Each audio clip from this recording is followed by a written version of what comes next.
ఏమి బాగుండ్రా?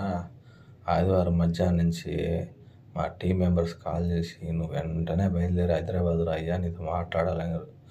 ఏమని అడిగితే వాళ్ళు ఏం చెప్పాలా నాకు.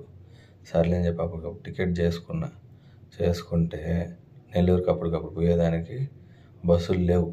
సర్లే అని చెప్పి వాళ్ళు ఫోన్ చేసి, అన్న నేను సున్నంబట్టి దగ్గర ఎక్కుతానని చెప్పిన. సర్లే తమ్ముడా అని చెప్పారు వాళ్ళు. సరే అని చెప్పి సున్నంబట్టి పోయినా. ఇదిగో కనిపిస్తుందే మణికంఠ డాబా, ఇక్కడే బస్సులు ఆగతాయి. అంతలోకే బస్సు వచ్చేసింది. బస్సు వస్తే లగేజ్ లోపల పెట్టి బస్సు కాడికి ఎక్కేదానికి పోతే ఆ డోర్ రాలా నాకు. ఆయన ఓపెన్ చేసాడు. సర్లే అని చెప్పి డోర్ ఓపెన్ చేస్తే లోపల పోతే ఆ థీము అన్నీ చూసి నాకైతే భలే నచ్చింది. రెడీగా ఏసీ వేసుకొని పెట్టుకొని వచ్చాడు. సర్లే లోపల తొంగి చూద్దామని నా సీట్ కాడికి పోయి తొంగి చూసిన ఎవరన్నా ఉండరాని.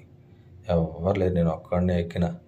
ఆడికి పోయి తొంగి చూస్తే టీవీ ఒకటి, స్నాక్స్ బాక్స్ ఒకటి, వైఫై, హెడ్సెట్ అన్నీ ఇచ్చిండు.